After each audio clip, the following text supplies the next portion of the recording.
This Earth was here before us, and it will be here long after we're gone.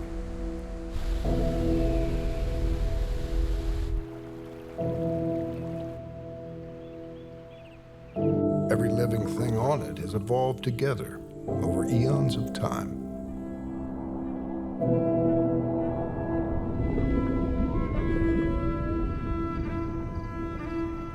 And although we are part of the web of life,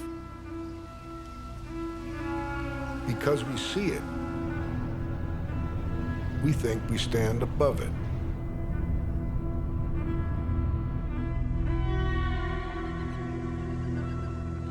From all that nature gave us, we have made a new world out of wilderness, built great civilizations. It seemed there was nothing we could not do. Even the sky itself was not the limit.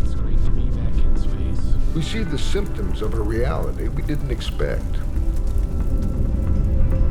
Have we reached the limitations of our human nature? Is this the end of the line for us? It's hard to tell from our current point of view, living here in the future's past.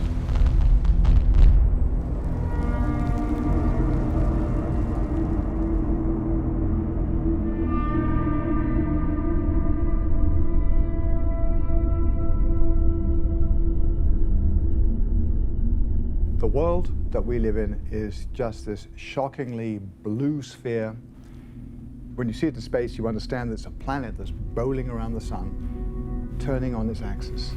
The oceans, clouds, mountains, forests, you can see it all from up there. You can see over 1,000 miles in any direction, and it's all moving underneath you at 5 miles per second.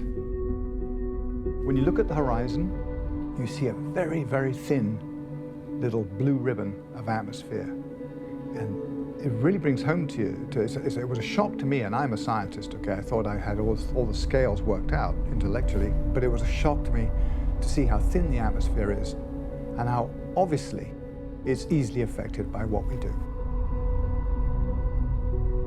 This is the great challenge of our time, dealing with the human impact on the environment and what it means in terms of our civilization going forward. We cut all the trees. We kill all the fish. We consume and consume. So much ecological writing, just open the paper, is about the end of the world. So it's starting, like, when's it going to start? I wonder, 3, 2, 1. And the concept world as a sort of way of distinguishing between human beings and everything else has evaporated. This is the only place that we know out of this whole universe that we can live. Life is messy. We are changing multiple aspects of the Earth environment. Predicting all of the effects of it is incredibly complicated. What do we do? We've been standing back and watching nature decline before our very eyes. It's on everyone's mind, is why are we not doing more in response? We've used our abilities to build a huge technological society that's very advanced. But in our essence, we're still animals. And one of the problems is that as animals, we have certain emotions and certain tendencies that are counterproductive in our great complex society. Spinoza, the philosopher, said man doesn't really understand all the unconscious processes which actually really control their conscious behaviors and thoughts. Perhaps the solutions we're looking for start in us, in our genes, our subconscious motivations, our most primal instincts. We are the most flexible species ever evolved, I would think. And when you see people thriving in the Arctic, and you see people thriving in the Kalahari Desert, and you see people thriving in the Amazon rainforest, these are titanic accomplishments. But we also have the ability to destroy all of those habitats and everything in between. Can looking at evolution help us understand the current conscious self we have and the future of humanity.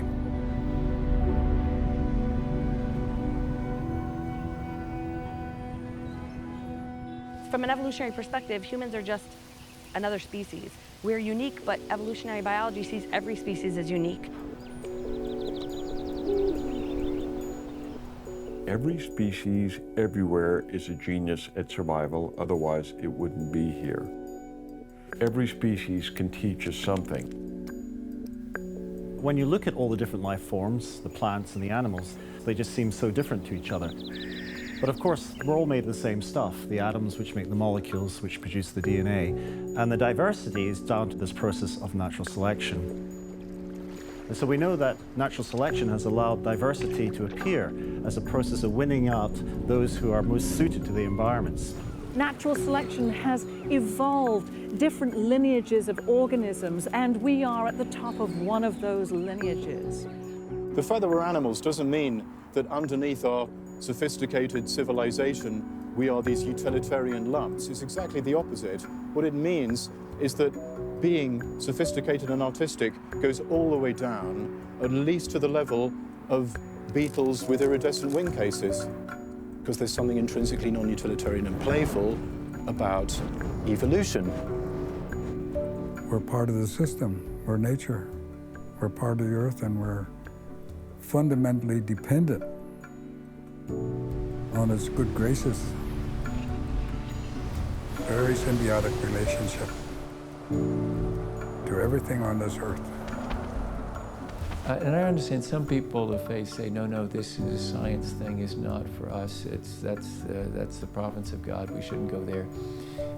I can hear that view, but I really don't think it's what I see in Scripture. What I see in Scripture is, come on, I want to show it to you. I want to reveal myself to you.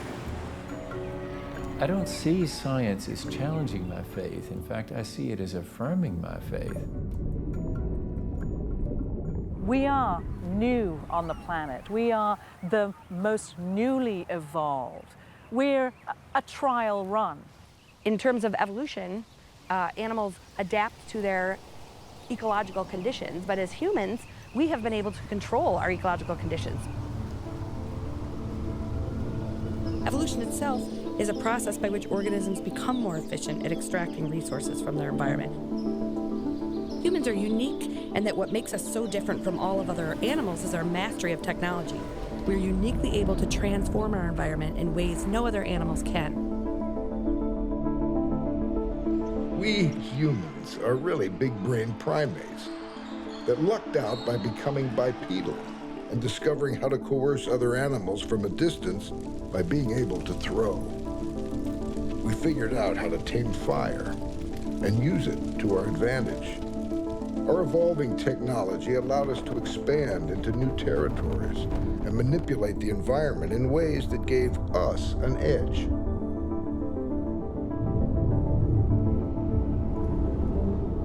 Places like this remind me about how harsh nature can be. We're so used to living in air conditioning and having the comfort of the modern world. But when you go out into nature and experience it firsthand, you're reminded very powerfully about how weak we are as an animal. And this is because we are fundamentally a cultural species. Culture is our life support system. Our cumulative culture allows us to cushion ourselves against the harsh realities of the environment and to reshape the environment. Our culture is an integral part of our ecology. We can trace human ancestors back over 4 million years and anatomically modern humans for more than 200,000 years, and we have inherited their successful survival traits. These traits are in all of us to some extent. Traits like optimizing time, really caring about what other people think about us, and comparing ourselves to others. We are still trying to attain the same daily emotional state as our successful ancestors.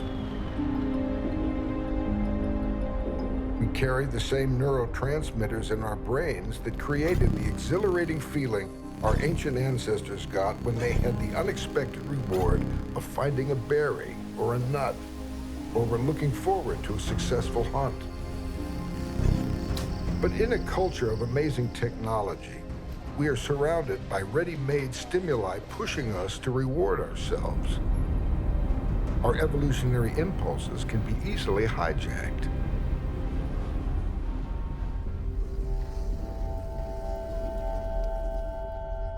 Irrespective of where you grow up in the world, it's in our DNA to copy those around us. For humans, imitation is part and parcel of what it is to be a member of a tribe. Now our adaptations are primarily to the cultural environment we've created around us. If we don't fit into our culture, we're not going to reproduce. We're not going to survive very well. We're going to be ostracized. And being ostracized in a social species like ours can feel like a death sentence. Do we have a human brain mismatch between how we evolved to be here and the modern circumstances we find ourselves in? Are our needs any different from our ancestors? Need, the word, can mean strongly desire, can't it? Like, I really need a bar of chocolate. And I'm afraid to say that from my point of view, I'm sure Neanderthals would have totally loved Coca-Cola Zero. Like, they look really good and pure because they didn't have it. You know, it's us poor saps, but presumably they got the same nervous system. If it's true that Neanderthals would have also become addicted to Angry Birds, there's something true in contemporary society. Contemporary society is saying something true about ancient people. This is a modern human brain, and as far as we can tell, it's identical to the brain of individuals who lived 50,000 years ago. But of course, the information which is stored in the modern brain is very different to that of our ancestors. The brain really basically encodes information, and that information will change from one generation to the next. So you can see the course of human evolution as the accumulation of wisdom and knowledge that we pass on from one generation to the next.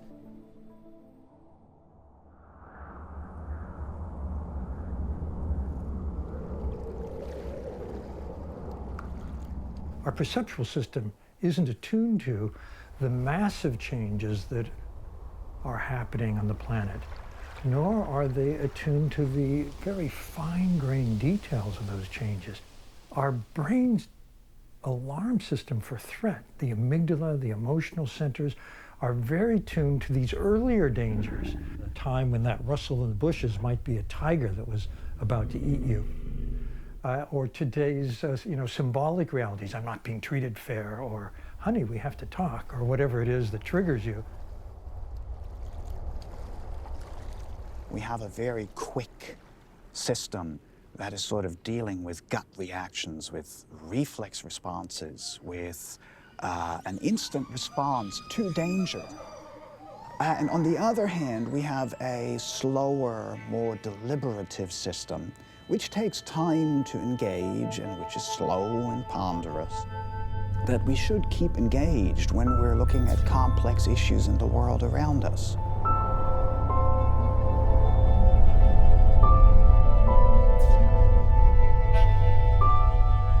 We are physical and biological beings living in an ocean of cosmic energy. That sounds pretty trippy, and it is. Where every part contains information about the whole. The long view is both forward and back.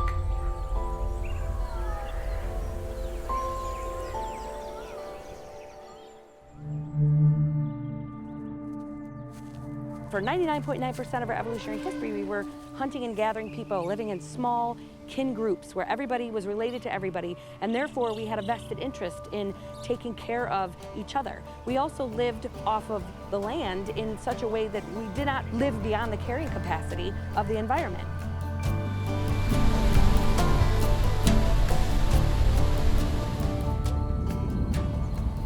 There was no way to store food for long periods of time, and therefore there was no ability to acquire surplus. What this resulted in was it created a very egalitarian social system where women had autonomy, there was no real rigid dominance hierarchy among men. And it was only after the invention of agriculture and the domestication of plants and animals that humans were faced with the situation of what to do with these surplus resources. This was the beginning of the Neolithic Revolution. We started farming for the first time. Everything took off from there, and that's only been around 12,000 years. That's a blink of an eye in evolutionary terms. Controlling the production and distribution of these surplus resources led to a change in human cultural and social organization.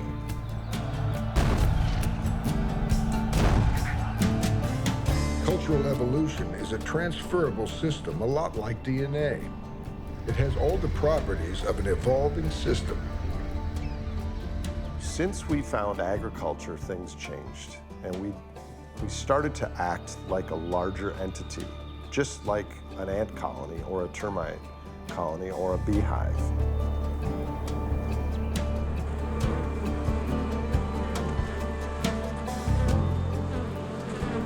Bees and ants are individual organisms performing different roles. They rush about to feed or defend the colony, and collectively they create a superorganism.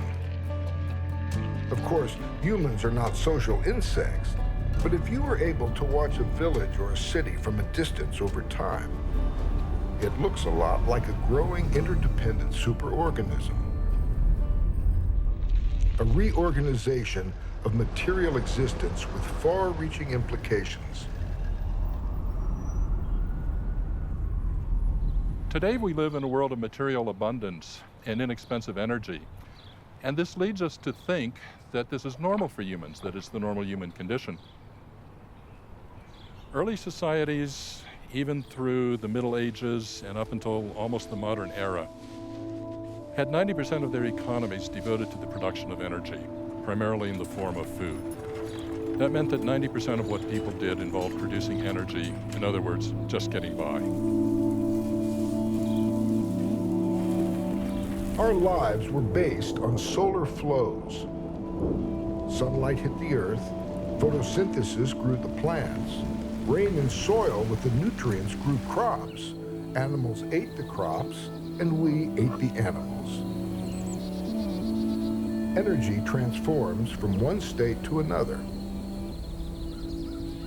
Our bodies were a product of the current sunlight of the day. And we are just transient entities which appear, move a little bit, and then disappear. That's the way the system works. And we have this chance to be alive, to move on this planet, to do things on this planet, to create things on this planet, because we have this gigantic flux of energy coming from the sun.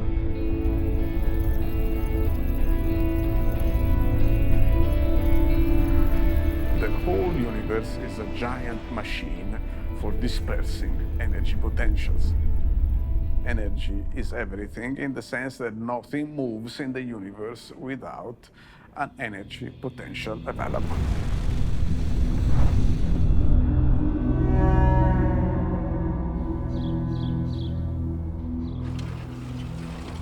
We have been also able to increase this already very large amount of energy by means of using ancient processes that frozen below the ground in the Earth's crust in the form of what we call fossil fuels.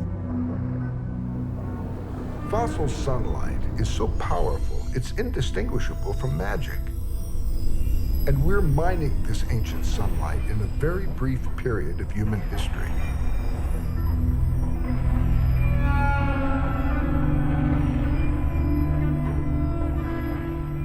A chemical composition of 50% of the protein in our bodies and 80% of the nitrogen in our bodies indirectly comes from the chemical signature of this fossil sunlight that we're mining. So we are different than our ancestors. They were made of sunlight, we are made of fossil fuels.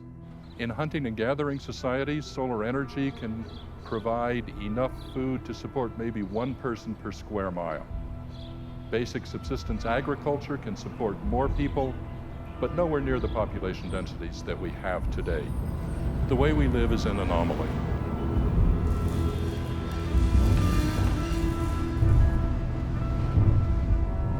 So there's really no way for anyone to know at a sort of a visceral level that there are any problems with the system. And if you look around, it all works. We know historically, I mean, to the extent that we even pay attention to it, we used to use wood. We're sort of aware that our predecessors used wood, and they used so much of it they had to switch to something else. Switch to coal. And then they switched to oil. 80 years ago, the oil in America was just under the surface. We would need very little machinery to get these gusher wells, and we would get out over 100 times the energy that we put in.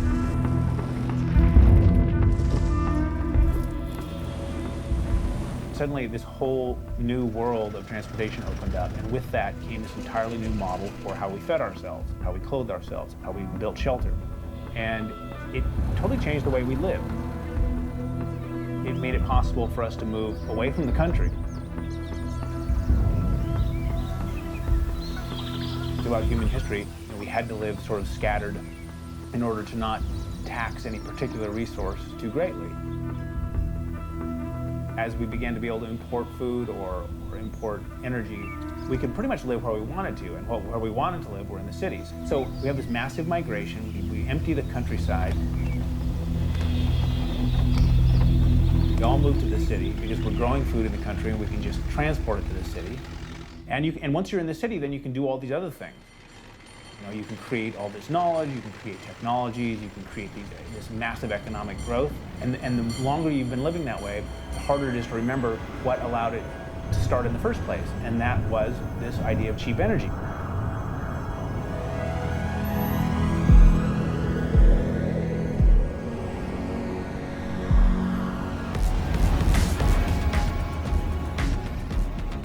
Humans gradually became a functional superorganism.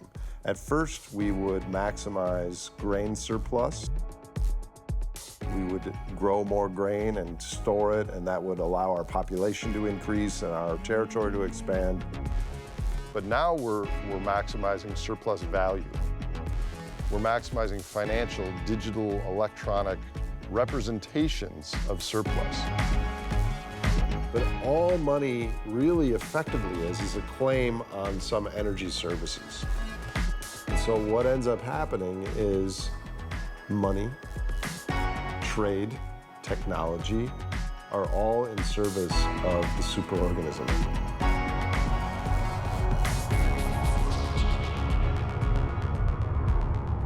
It's nearly impossible for individuals to function independently in modern society. We contribute to and rely on a growing superorganism to feed us, clothe us, power our sophisticated communications, even protect our societies from each other through highly organized warfare. We live within a mesh of energy-eating interdependence, and we never really see the big picture. A state of plenty can have unintended consequences.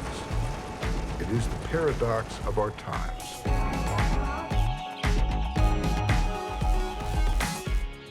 Running in the background of all that we do, whether we consider ourselves to be capitalist or Soviet or feudal or everything, is a kind of program, a kind of recipe, a kind of algorithm. The logistical functioning of Neolithic society, which started all over the world. The trouble is that when you wash, rinse, repeat, eventually, when you do it enough times, it starts to reveal its flaws. For example, me starting my car is statistically meaningless from a global warming point of view. Billions and billions of car ignition turnings has a meaning, and that's the paradox. All of a sudden, we realize that we're parts of a superorganism. We are enmeshed in systems of production, systems of manufacture, systems of use. It's incredibly important to recognize that we're all part of the system.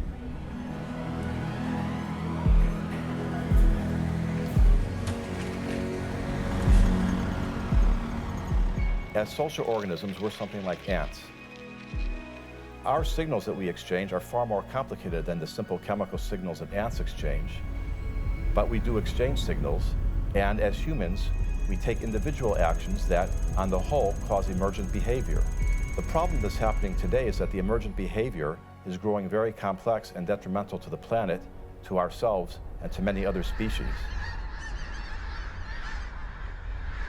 Emergent behavior is all around us and can be fast-moving and unpredictable. No one could foresee our patterns of interaction would lead to the internet, the smartphone, the disappearance of phone booths, and the rise of server farms. Who knows what will happen next? We're all in this together. Maybe if you're off the grid and truly walking everywhere you go, maybe then you have a right to polish your halo. We're tiny little microbes on the surface of this huge planet. We can actually affect the planet and cause it to respond.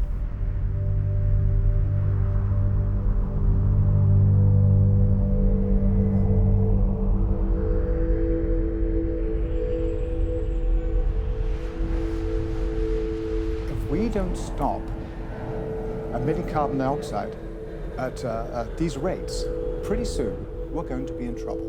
We're going to have massive climatic disruption. The rainfall belts will move. People, in the hundreds of millions, maybe 1.5 billion people, will have problems getting access to fresh water and food. The issue is not what the world is like when it's cold or when it's warm.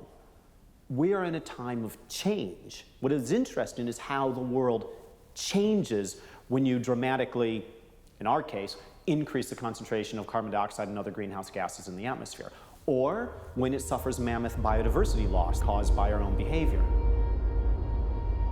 If there's a big change coming and we want to know what it might do in the future, what do? We look at what's happened in the past. Geological history largely reinforces the lessons from the climate models. When they say the doubling of carbon dioxide will lead to about 2.5 degrees to 3 degrees of warming, the history of the Earth is broadly in agreement with that. So a lot of my own research is focused on the reconstruction of past climate. We look at dramatic transitions. And there's not a lot of those, because in Earth history, things change gradually. 3 years ago, I started on a project. It was to look at an event that was about 120 million years ago, and it was to explore exactly this. It was what we generally considered a rapid ocean acidification event, a rapid warming event.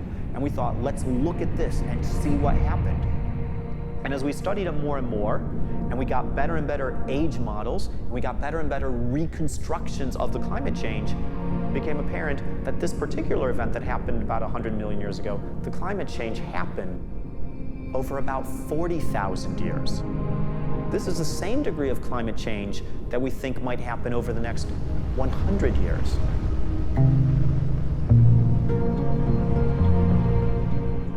There's much more energy in the system. We have very little knowledge of how Earth's biological life support systems will respond to dramatic and rapid change. We have extraordinary biomes on the planet that all are individual pieces of a jigsaw.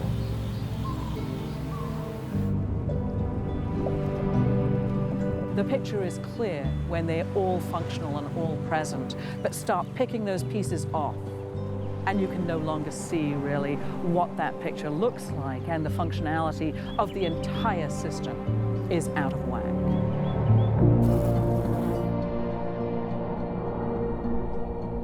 Arctic ice cap is shrinking. The Greenland ice mass is being lost at 300 gigatons a year. That's 300 cubic kilometers of ice a year is disappearing. The oceans are changing, sea level rise. We're seeing significant sea level rise. We're expecting a couple of feet, maybe more, before the end of the century. So all these things are facts. It's not so much the change itself, but it's how fast it's happening. Faster the change comes, the less time we have to adapt. The faster the change comes, the less time the trees have to adapt, or plankton living in the ocean. The faster the change comes, the less time ecosystems have to adapt. And the more complex these are, the harder it is to actually predict what the consequences of that change will be.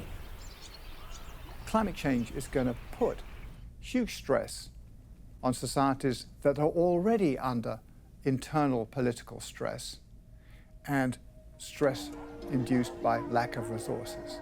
Like food availability, water availability, dramatic events associated with climate change, all of which potentially will exacerbate the divisions in society. Access to wealth creates divisions. Access to food and water makes divisions very pronounced.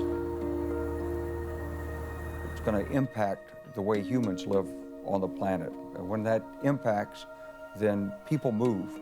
People are angry. Land becomes less valuable or more valuable.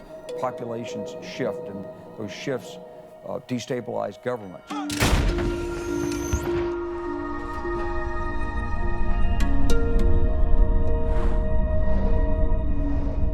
We might look up at night and wonder at the faraway stars as if we were in a pristine crystal snow globe. But our problems can no longer be pushed into the backyard of the less powerful, less fortunate among us. No, here we are, and here we remain, where everything from farmers, dogs, LED lights, flowers, pencils, politicians, microwaves, and penguins, the past, present, and future are all interrelated.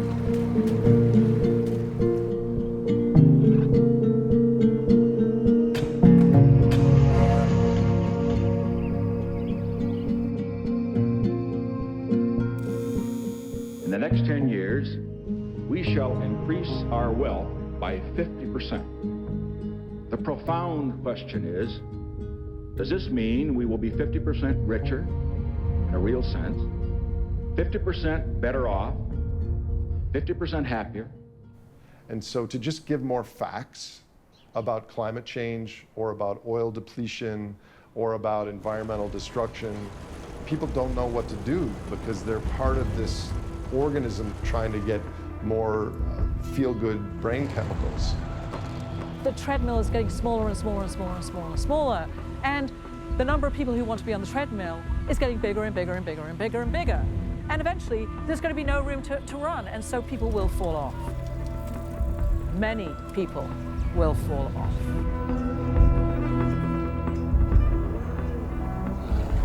We are profoundly motivated by having purpose. We're motivated by having a sense of autonomy, efficacy, and control, where it seems that our gifts, our energy, our life force is not going to have some impact. We will simply withdraw, and we will very likely redirect that energy into where we can feel we have most impact. And where is that in our culture right now? It's in consumption. The economist Emanuel Wallerstein has talked about world systems theory in which all things are connected, for better and often for worse. So living here in the most industrialized part of the industrialized world, our tentacles reach everywhere.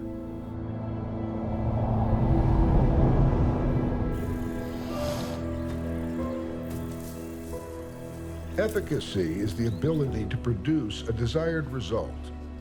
But are the results we're achieving the ones we intend? Wild animals are disappearing forever. Our intelligence is remaking the world before our eyes. Today we can just click on a link somewhere and have something appear at our doorstep without having any idea of what went into getting it there. All we know about what got it there is the price. We get more and more detached from the actual cost of creating and transporting what we're using.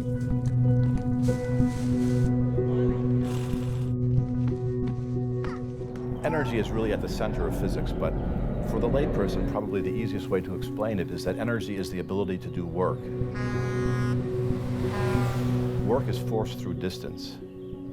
So every time that you move something, from China to the US, or from the floor to the ceiling, that takes energy. When you drive to work, obviously it takes energy. To boil 1 quart of water takes the equivalent of 500 calories of food. Any kind of transformation requires energy. We are powerful creatures on this planet, but we still need the ecosystem to survive, so we don't want to destroy the ecosystem because it would be rather bad. And this is a transition. You can call it also a revolution. You can call it whatever you like. The point is that there have been such revolutions, such transitions in the past, but these transitions have a cost. An energy transition must be paid in energy.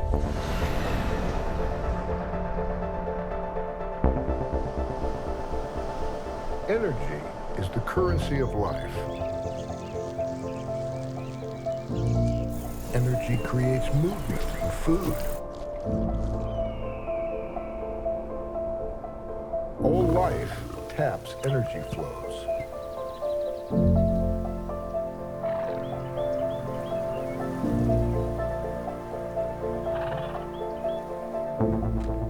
We used to measure units of energy in terms of horsepower. 1 horse could do the work of 10 men.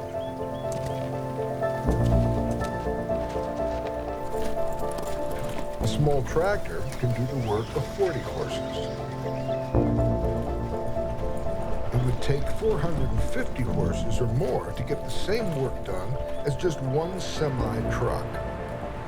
And unlike horses, trucks can work day and night in any weather. The flow of fossil fuel has turbocharged our society. And so to just say we have the science now to realize that these fossil slaves, they don't complain, they don't sleep, they're tireless, they're super strong, but they poop and they breathe, and their breath is causing our biosphere to warm up and our oceans to acidify. Let's keep them in the ground. It's not quite so simple. If you consider the power that's in fossil fuels, 90% of the work done in human economies is done by fossil slaves. The average American consumes 220,000 kilocalories every day. We don't think about that. We only think about the 3,000 or 3,500 of food that we eat. But our energy footprint is almost 100 times more than that if you consider our buses and our airplanes and all the hospitals and the Disneylands and the NASCARs and all the various things that we buy that are imported all around the world. It's what people invest in, and a lot of pension funds and a lot of the institutions that so much of humanity depends on, of course they gravitate toward oil. Renewable energy, although it's mature and it's getting very cheap, it's not going to replace this infrastructure and this civilization. We have a very limited amount of time to transition to a low-carbon economy, but it's very naive to just say, let's keep it in the ground and keep everything else running. So if you ask, can solar energy power our society as it is today, then you already have the answer. It is no, it is not possible.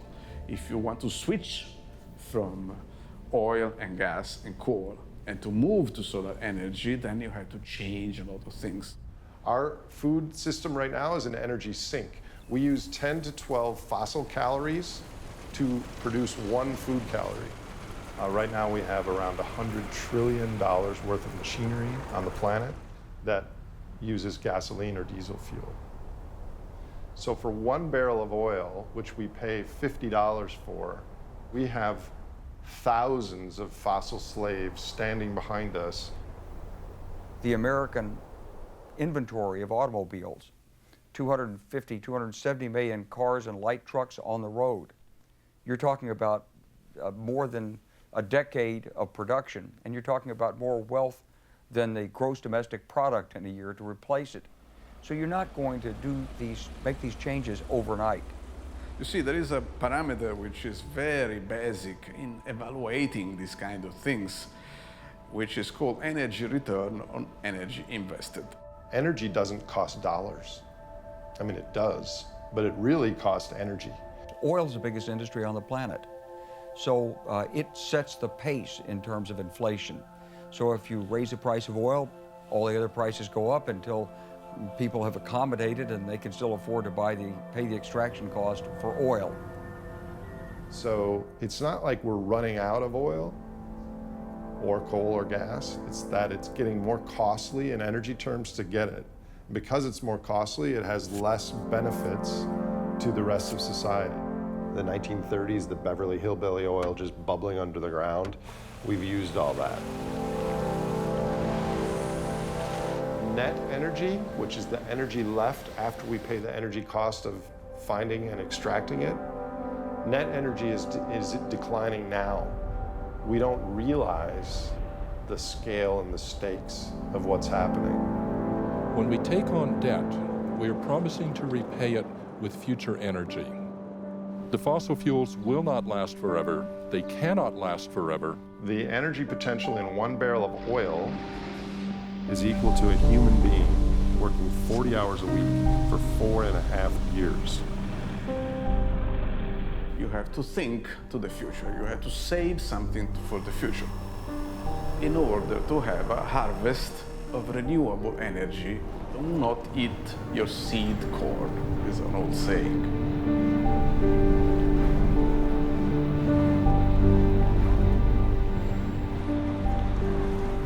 Wise farmers know that if they eat their seed corn, there will be nothing left to plant for a future harvest.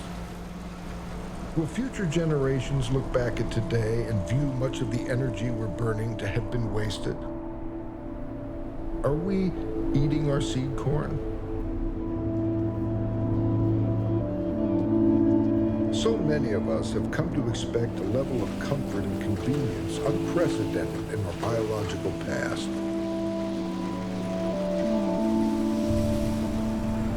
We need to redefine our expectations, not as what we will lose, but what we might gain by preparing for something different.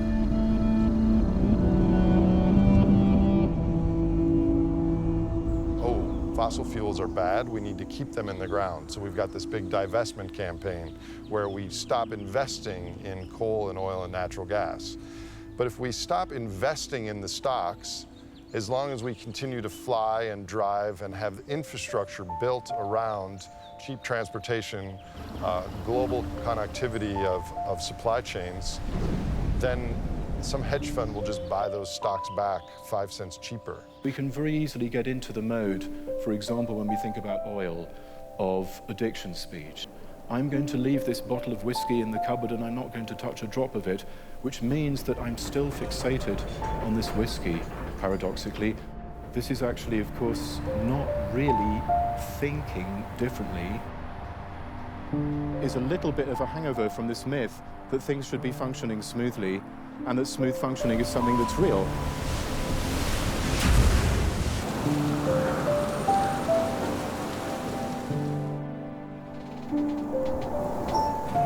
If you find yourself in 10 or 20 years from now in a world where energy isn't cheap, you're going to have to unwind somehow this massive global city system.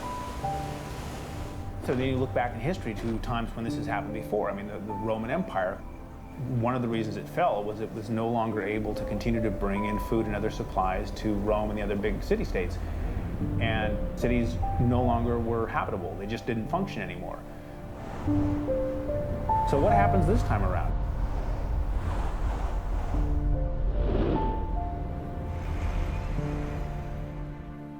And in the past, it's been conflict with other tribes that has brought human progress, such as it is, at a tremendous cost of slaughter.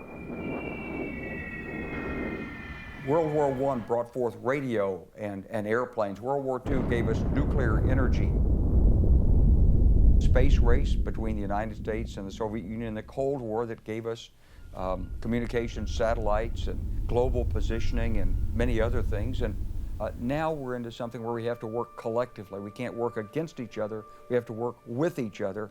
We have to work with each other with the view of the future, not against each other in the present. The trouble is not so much in what we're thinking about the world we live in. It's in terms of how we think about the world we live in. Well, here we have a human brain. When you see it in reality, it seems kind of a bit disappointing, doesn't it? It's very small for what it does. If you think about what we're capable of, and to think it all comes out of a little object like that, it's quite remarkable. Let's take a moment to imagine entering a theoretical world where everything in existence at all scales has equal value. From skyscrapers and trees to humans. Cola, cups and orangutans. Shoes and suitcases. Vessels. Water. Diamonds and dragonflies. Even time itself. If we can imagine everything as intrinsically equal, then we'd know that what we perceive as reality comes from the value judgments that exist in our minds.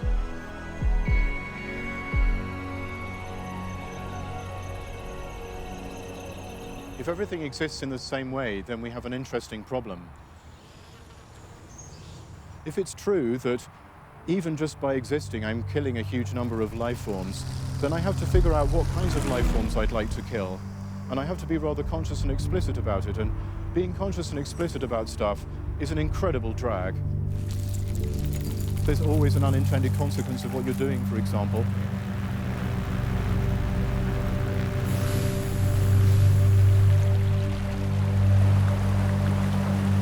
Reality is happening on a number of different scales all at once. You can never get it completely right. So we're confronted again with the notion of exploring various different shades of hypocrisy. You know the famous study, if I offer you $20 now, or I can give you $50 in a week's time, people just kind of are almost compelled to go for the short-term gain. Go for the short term. Yeah, and if you think about it, up to a point, that's very rational, because you could be dead. That's right, you don't know who's going to... So, they're... Bird in the hand, worth two in the bush. Absolutely. So there is some rationality to that discounting. Organisms that worried about 50 years from now were outcompeted by organisms that worried about 5 minutes from now. Our fate is in our own hands. No one else.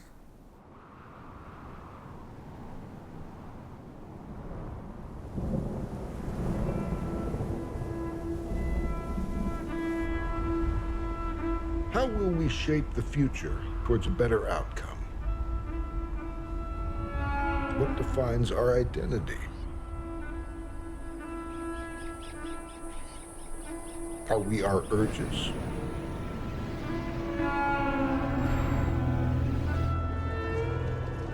Are we our principles?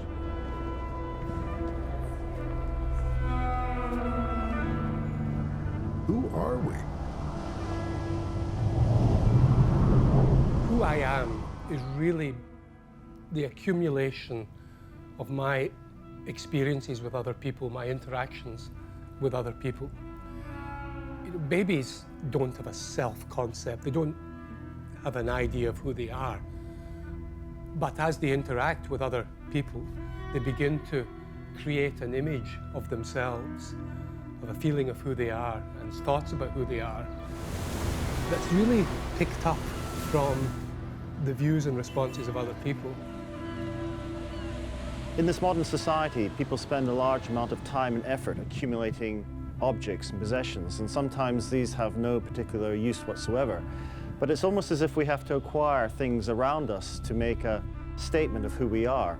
We use objects as an extension of ourself. In the life of sentient beings, desire is inevitable.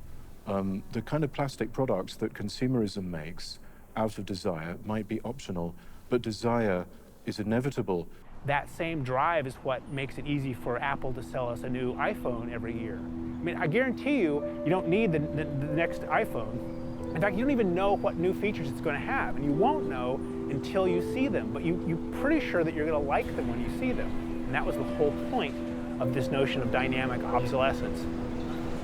You would be allowed to feel, to achieve a certain emotional state for a short period of time, and then almost as quickly as you'd achieved it, it would begin fading and you'd have to have something else. We have a real love for a way to feel how we want to feel faster. We may have a very developed conscious mind today with a lot of knowledge, cultural knowledge, technical knowledge, but the way we think is still very much influenced by a primitive unconscious that we developed millions of years ago.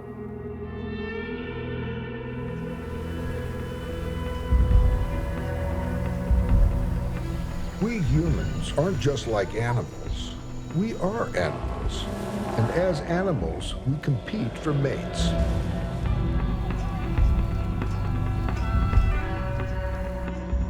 Organisms in the wild that have extra resources to display, like flashy tails or large antlers, are advertising to their mates that my genes are so good, I don't need to skimp and save because I'm so strong I have these amazing attributes. The same phenomenon happens in human societies to impress members of the opposite sex. A lot of these displays require spending extra energy and natural resources that we don't really need to be genetically fit. But we respond to those cultural signals as if those things really do matter.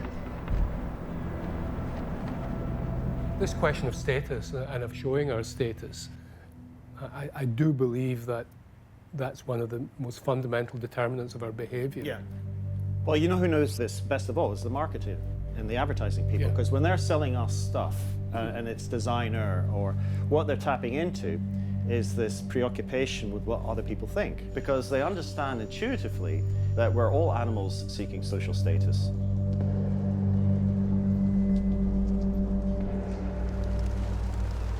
We like things to be convenient, we like things to be new, and we like bags that have names on it. We like to drink out of bottles that we can throw away. We like styrofoam containers for our fast food. Plastic itself is something that is persistent through time. It gets recycled, it gets recycled, it gets smaller, and now it's right back to us and detectable in our bloodstream.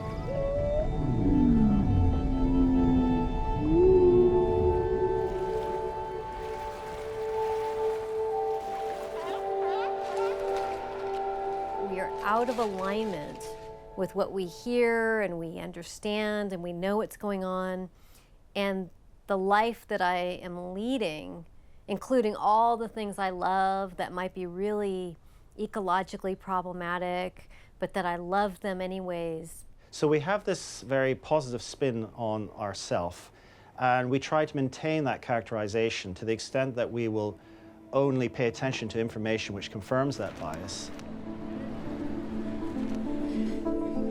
We'll deliberately reframe things that we've done in order to keep the coherence of who we are.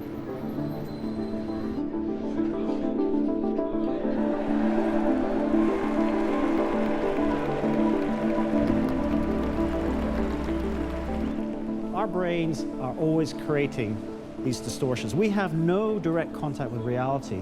One of the important qualities that we developed that helped us survive was group identity. And today, group identity still plays an important role in our life and has an important unconscious effect on our attitudes and our actions. So we have this tendency always to sort of attribute blame to others rather than accepting it ourselves. And this is part of the bias which creates or keeps us this coherence of this being a good person. So, we're all capable of running around with the wrong idea of what is really going on in our world. And there is no mechanism or voice inside us to signal the artificiality of that. We don't want to live in a state of anxiety. We want to believe that the things we enjoy doing will never change.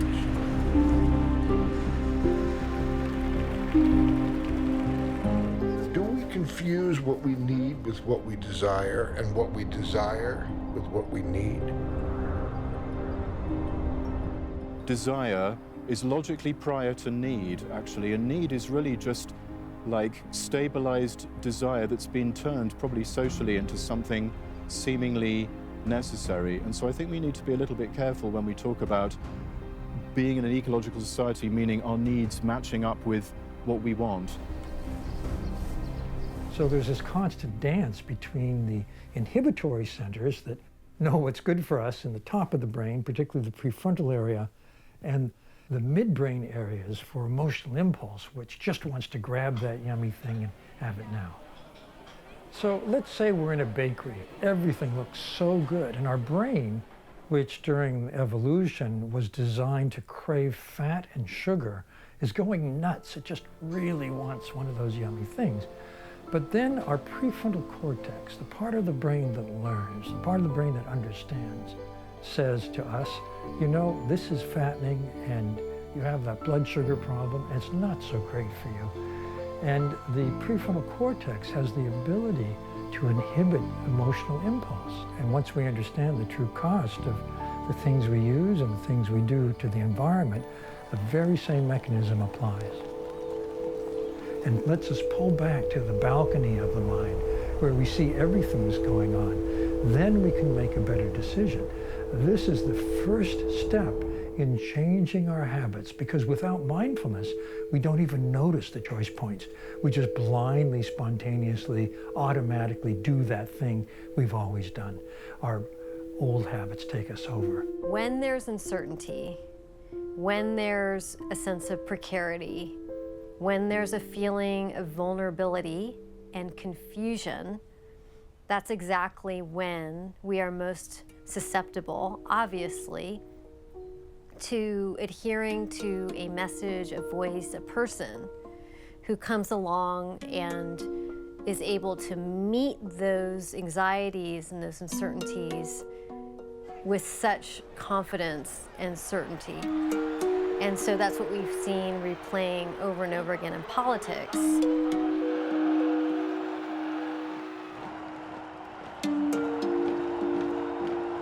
I don't need to mention the obvious examples of what happens when the larger public's sense of fear is co-opted. About half the wealth of the country is held by the top 1% of the people, and there are a lot of us out there, and my parents were certainly one of them, who were scrambling from day to day to survive. And they, in their lifetimes, in the 1930s, had actually seen people starving because they couldn't earn a living. And so most Americans haven't seen that, but some Americans still feel that way. And they feel the threat and the fear of unemployment. So they're focused near term. In any symbiotic relationship, who's the top and who's the bottom is a little bit confusing, and this could collapse at any moment.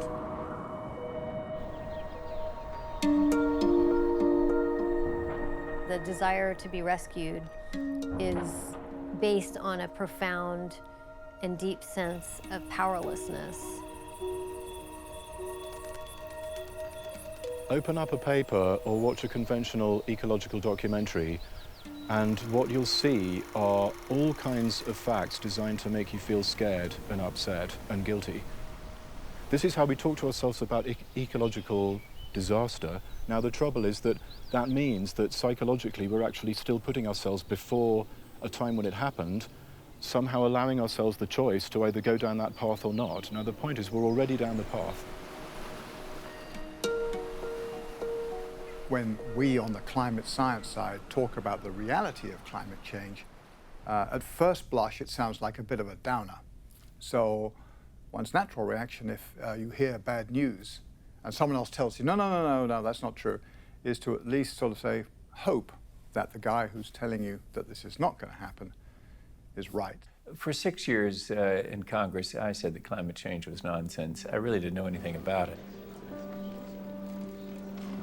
Since I represented probably the reddest district and the reddest state in the nation, I knew that I needed to be opposed to it. And my son came to me. He was voting for the first time. He just turned 18, and he said to me, "Dad, I'll vote for you, but you're going to clean up your act on the environment." Your child is sick. 98 doctors say treat him this way. 2 say no, this other is the way to go. I'll go with the 2. You're taking a big risk for those kids. Some people think that what we have here is an information deficit, that if we just gave people more scientific information, showed them the science, then they would come around. We got people that make a living and a lot of money on talk radio and talk TV, pronouncing all kinds of things. They slept at Holiday Inn Express last night, and they are now experts on climate. It's an identification problem. It doesn't look like my tribe, doesn't sound like my tribe, doesn't sound like our war cry, doesn't sound like our song. Too often it's presented, climate science is presented as though this is some kind of new religion and you got to believe. No, don't ask people to believe in climate science. Just say, here's some data. Now, what does your faith tradition tell you about what to do with that data? In mine, it tells me that I'm a steward of this glorious creation. Sometimes science turns out to be wrong, but other times it turns out to be very right. And the key to scientific endeavor is what we're here to discuss today, is openness, access to the data, and full challenging of the data. That's how we advance science. I look forward to the hearing, Mr. Chairman. Thank you for the opportunity. Thank you. There have been major revolutions in our thinking across civilization. For example, for thousands of years it was thought that the Earth was at the center of the universe. We now know that that's not true. And then, of course, there was also the idea that man is the pinnacle of the animal kingdom, but now we discover through natural selection and Darwinianism that we are just one, but a number of species that have existed. And finally, if you think about the self, the idea that we are individuals in control of all our actions and behaviors, that has been eroded away as we come to discover that this, in fact, is also not entirely true. So I think that the science has revealed the arrogance of the individualism, the egocentrism that we have about our planet, our species, and ourselves is unwarranted.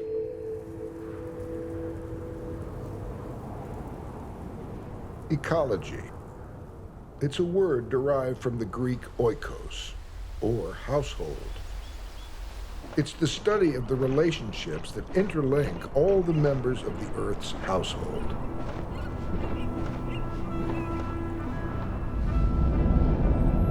We can't think of ecology as only existing over there, beyond, because it has no boundaries and is in a state of constant flux.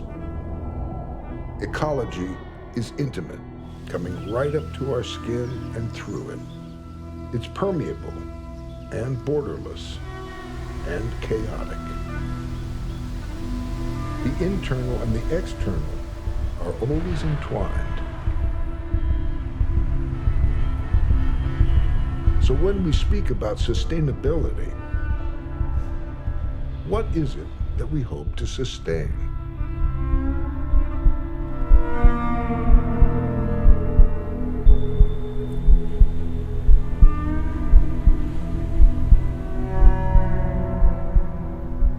One of the problems with philosophy is that it isn't just in your head. Philosophy is everywhere. Everything, in a way, was a dream in someone's head in built space. Thought isn't just something that's in here, thought is everywhere. The story that we live in right now is that we grow the economy by consuming goods, and in particular, consuming goods that exist in limited quantities. We have the tendency as meaning-making, story-making people, creatures, to have characters, to have protagonists who are the villains and who are the heroes and the rescuers. And that's deep in our human psyche, and that's how we tend to make sense of the world. And the tendency, very understandably, is to create villains, such as corporations or oil industries, and to create heroes, the eco-warriors. While that's understandable, what it's actually doing is it's creating a bit of an exemption story where we as individuals are somewhat exempt or somewhat out of the story. There's a lot of criticism in our culture right now that capitalism is bad and that without capitalism, we wouldn't be impacting things. And that's partially true.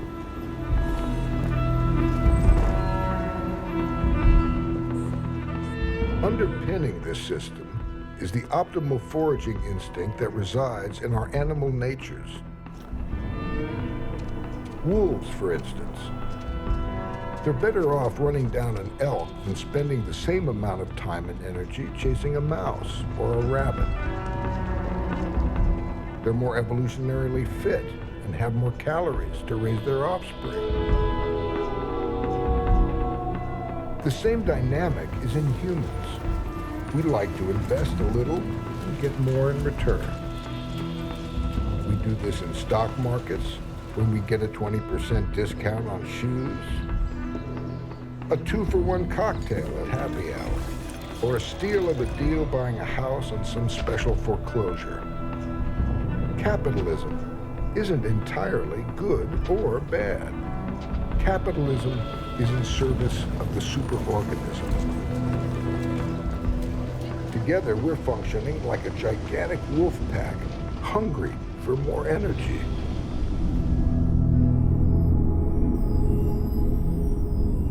You know, one of the many causes of war is actually the shortage of energy.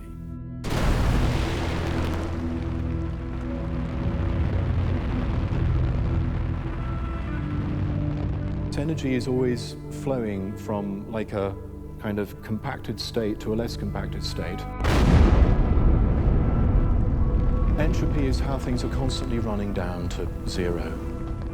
We can't actually create a machine that reverses entropy. Entropy is why time seems to only be going in one direction. Entropy is why you've never seen a broken glass reassemble as a perfect glass. And if you're looking for the perfect ecological machine that will actually fully put the energy back into the system that the machine has sucked out of it, then I'm afraid you're going to be waiting until after the end of the universe.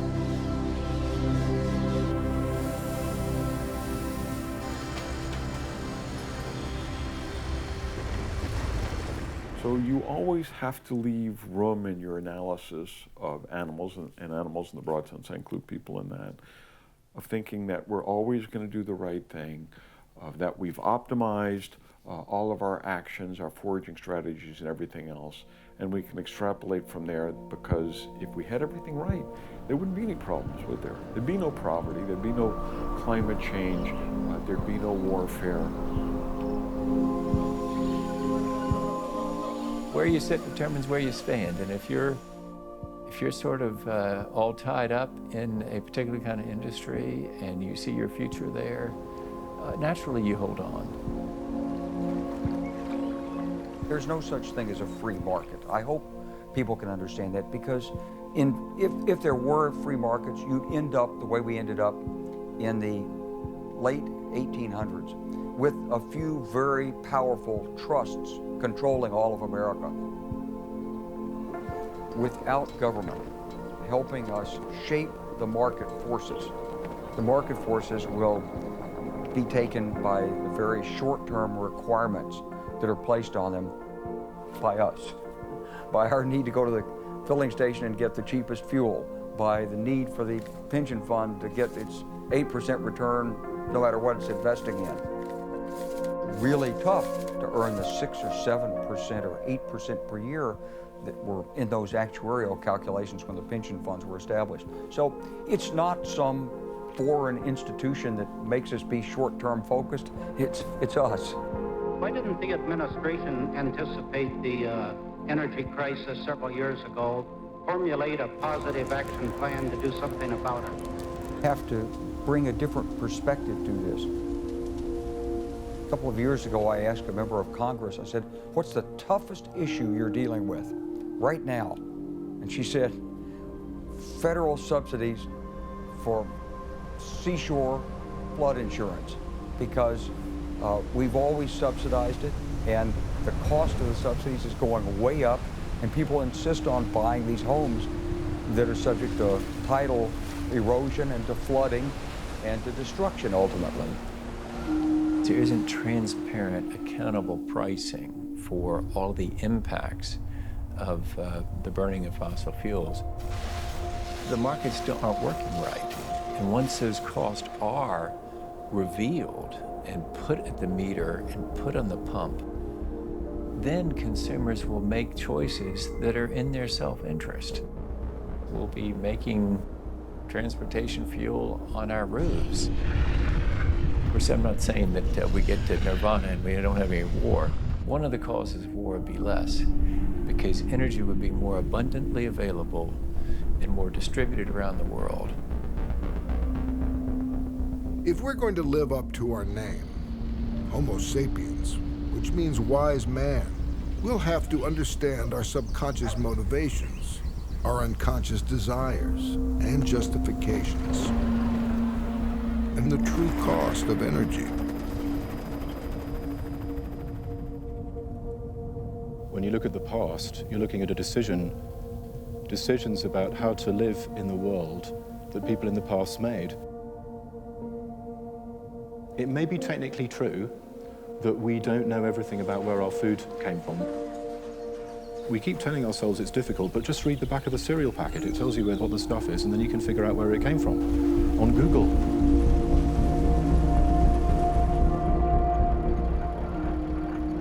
From what countries do the raw materials for an iPhone come from?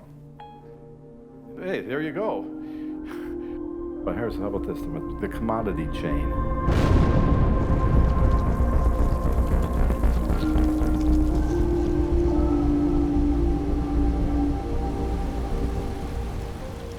We know that certain things that we do now turn on certain parts of our brain or inspire certain kinds of attitude or inculcate certain kinds of response, or however we want to talk about it.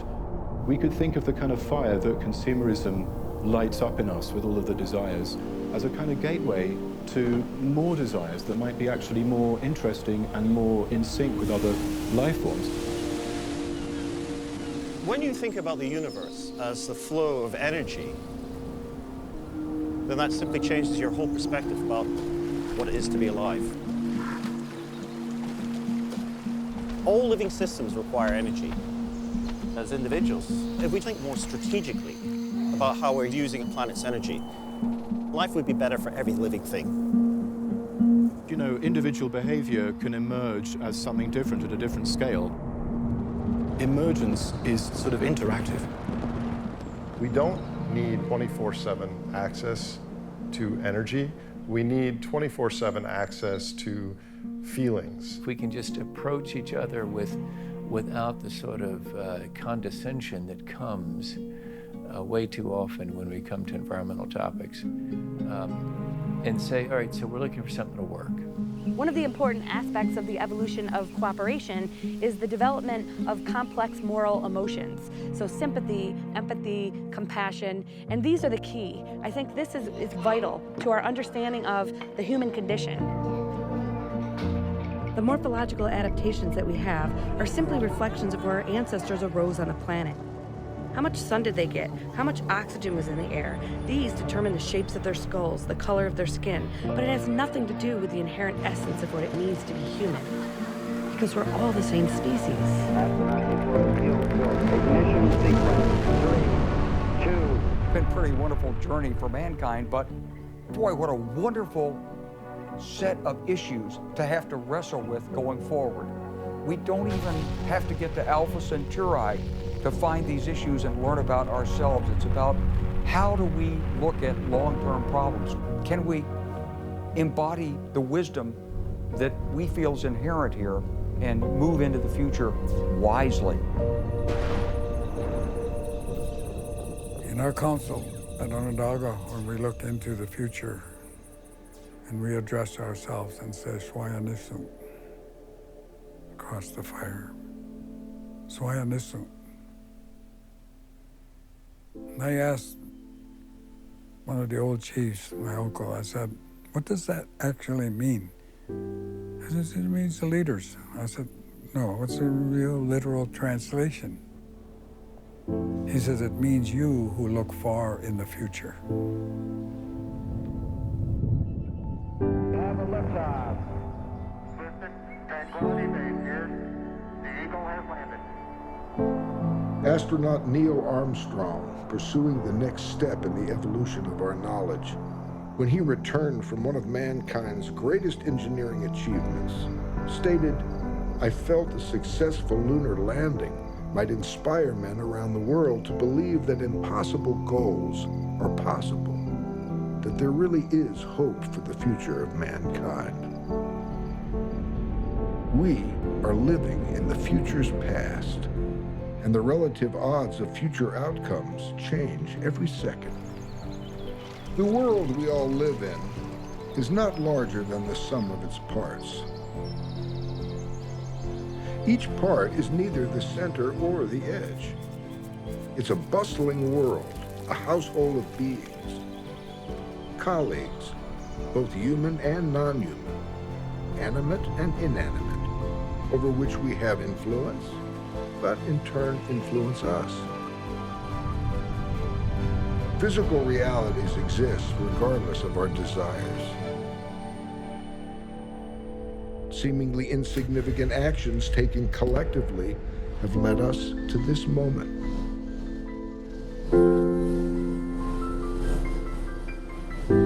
Everything is a system of relationships, and it's not easy to see the connections.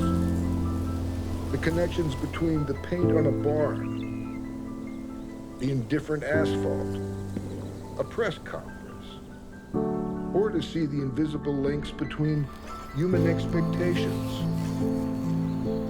human vulnerability, human memory, and the fragility of life itself. No, it requires effort. Energy comes in many forms. It's both the means and the ends of all our pursuits. All of us held in the arms of the atmosphere. We don't have to be poets, scientists, superheroes, or saints. Each of us can think about how we think. Could the solution we're looking for be inside us? We're humankind. Ingenuity is in our DNA, and we can visualize. What kind of future would you like to see? What are you willing to contribute towards creating that future? Ask yourself, what am I willing to do? And not something that requires more effort than you're willing to make, and not some small contribution that just scratches the guilt itch but doesn't get the job done. No, ask yourself, what am I willing to contribute that comes natural to me? Something that I can sustain until the challenge has been met. Something that fits into my life, my profession, my hobbies, fits in with my relationships. Something that's a part of who I am. Yeah, you know, each of us is unique. Each of us has a gift, a strength that we can direct towards creating this world that we'd like to see in our future, that we'd like to see in our kids' and descendants' future. We love our kids, right? A quote from the religious philosopher Piers comes to mind. After mastering the winds, the waves, the tides, and gravity, we shall harness for God the energy of love. And then, for a second time in the history of the world, man will have discovered fire.